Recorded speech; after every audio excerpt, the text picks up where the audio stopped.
Good evening, ladies and gentlemen, and welcome to Seekers of the Supernatural.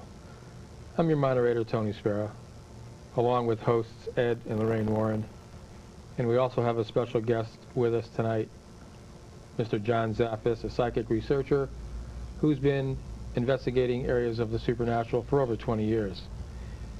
If you've been with us in previous programs, you're well aware of some of the haunting phenomena that we've spoke about, some of the evil entities that we've talked about, demonic spirits, things of a preternatural nature, an evil, bad nature, very bad.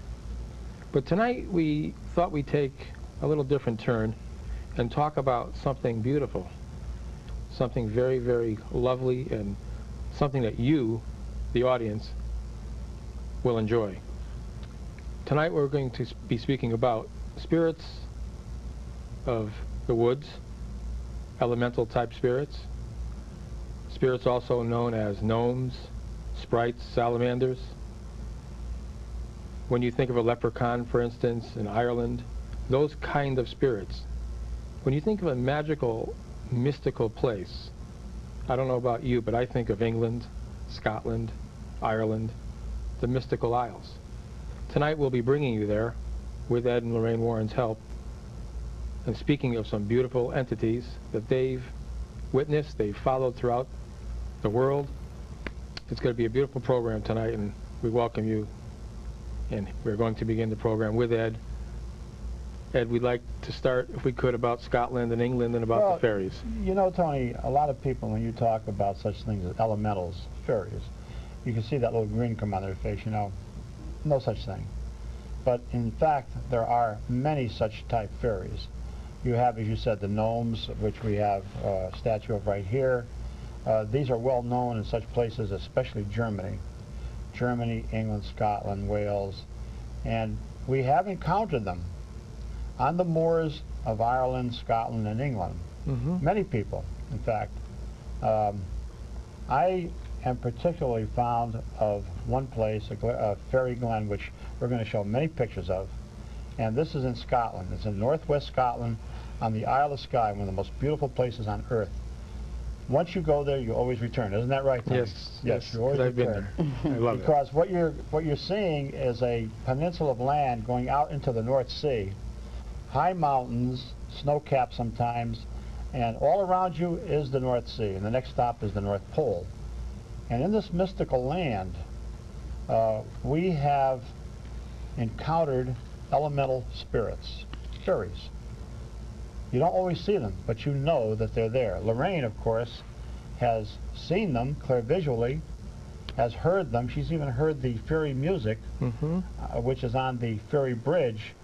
The fairy bridge is a well-known area by the Scottish people because it is part of their history.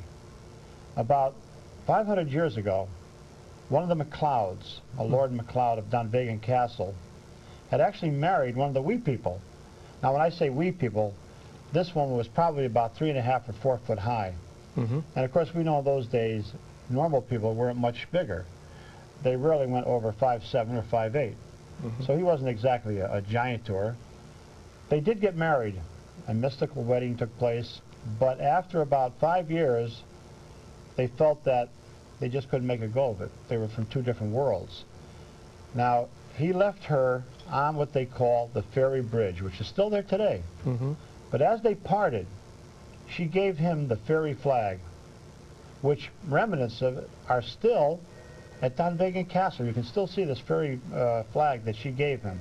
She told him that if ever the castle were in need of help because of it being overtaken by some enemy, fly the flag, and 3 times it would be saved. They flew that flag twice already. Twice it was saved from being besieged. They still can use that fairy flag one more time. And as I said, you know, Scottish children, historians, all believe very firmly in the fairy world.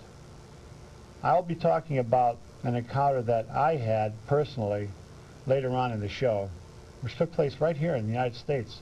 In fact, again on a very mystical mountain, not far from where you live, Tony. And it's up near Boston, a small village.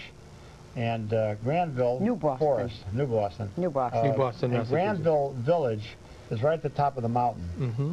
And I'll tell that story after. But first I'd like to show these people out here, our audience, some beautiful pictures that we've taken on the Isle of Skye. And they'll see a sunset going down. It only gets dark for about 45 minutes there, you know, as you know. And then, of course, the sun comes up again.